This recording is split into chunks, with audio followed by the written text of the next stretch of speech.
Salut à tous, nouvelle vidéo aujourd'hui. Déjà merci d'être aussi nombreux sur la chaîne, ça me fait super plaisir.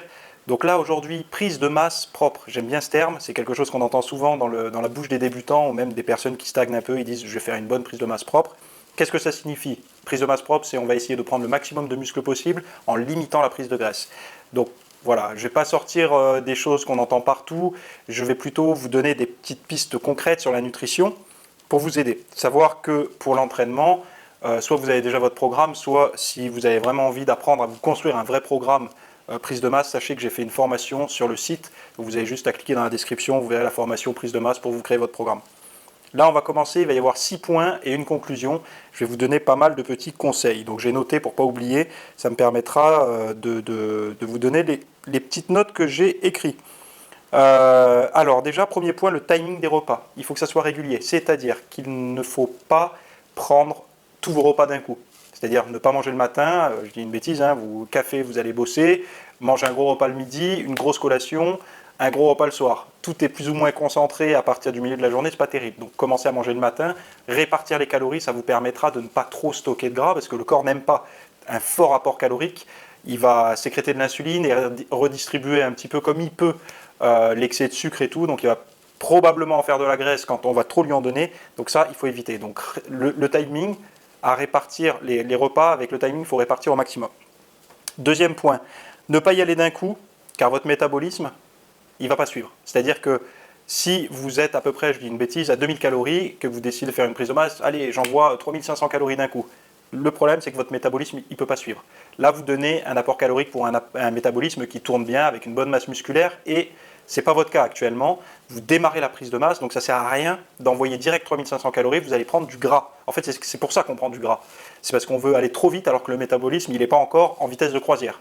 Donc, tranquillement, on ajoute petit à petit des calories de manière à suivre l'augmentation de la vitesse du métabolisme, parce que le métabolisme va augmenter au fur et à mesure qu'on va prendre de la masse musculaire, ce qui est normal puisque la masse musculaire demande beaucoup d'énergie, donc fait augmenter la vitesse du métabolisme.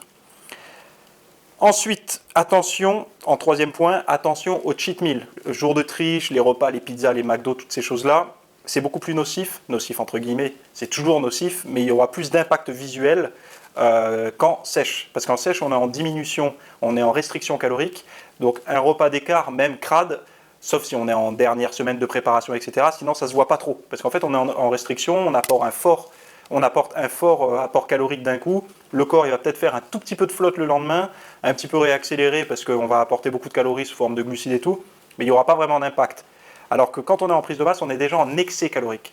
Donc ça va faire une bombe calorique qui va s'ajouter, et en fait on ne va pas se remettre en restriction derrière. Donc c'est très mauvais.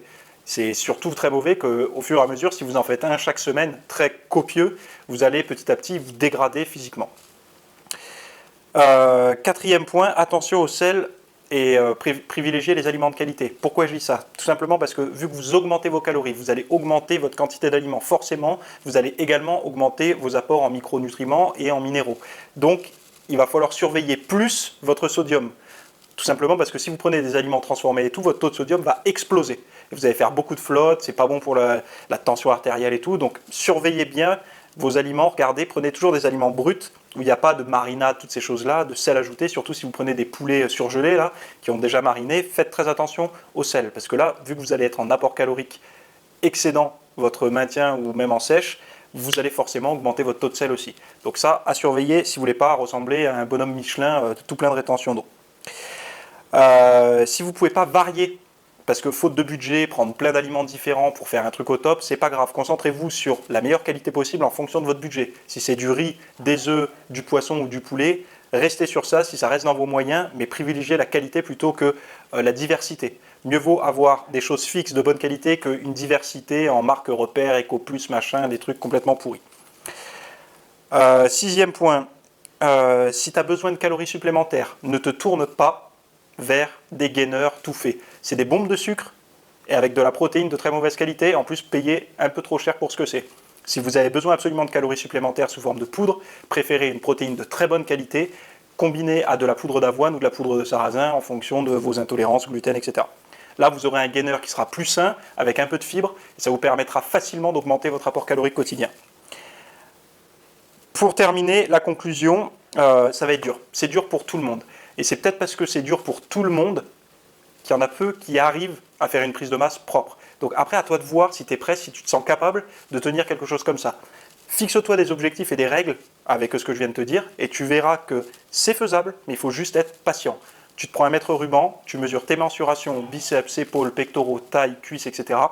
Il faut que tout augmente, mais la mesure qui augmente le moins vite, il faut que ce soit le tour de taille. À partir du moment où c'est le tour de taille qui augmente le plus vite, il faut que tu te poses des questions. Peut-être que tu as trop élevé d'un coup tes calories, et il va falloir peut-être revoir un petit peu ta diète. Voilà, donc si vous voulez me dire merci pour cette petite vidéo, un simple like juste en dessous, franchement ça me fait super plaisir. Sinon vous pouvez vous abonner et retrouver ma formation pour apprendre à faire son programme d'entraînement pour la prise de masse sur mon site, tout ça est dans la description. Je vous dis à plus et encore merci d'être là, ciao.